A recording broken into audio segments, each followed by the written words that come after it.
রাঘব চাড্ডাকে হঠাৎ কেন সাসপেন্ড করা হলো? जनता के मुद्दे उठाना, पब्लिक इश्यूज पे बात करना कोई अपराध है क्या? मैंने कोई गुनाह कर दिया, कोई गलती कर दी? এর উত্তর খুঁজছে আজ ভারতবর্ষের সেই প্রতিটা মানুষ, যে প্রতিটা মানুষের জন্য আজ রাঘব চাড্ডা কথা বলছে, যে প্রতিটা মানুষের জন্য রাঘব চাড্ডা সংসদে কথা বলছে।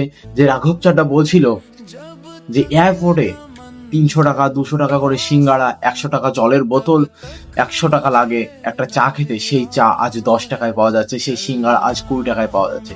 রাঘব চাড্ডা বলছিল যে 28 দিনের রিচার্জ যদি হয় তাহলে প্রতি বছর আমাদের 13টা করে রিচার্জ করা লাগে। একটা বছরে আমরা 13টা কেন রিচার্জ করবো যেখানে 12টা মাস হয়?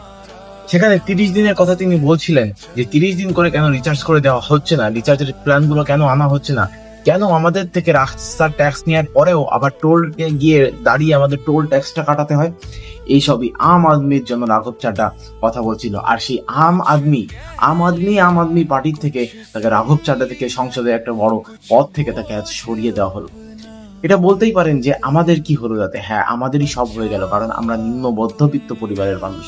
এইটা তো ঠিক, নিম্ন মধ্যবিত্ত পরিবারের মানুষের জন্য কোনো সংসদ কখনো কথা বলে না, কোনো মন্ত্রী কখনো কথা বলে না। সেইখানে রাঘব চাড্ডা কথা বলছিল, সেইখান থেকে রাঘব চাড্ডাকে সরিয়ে দেওয়া হলো আজ সংসদ থেকে।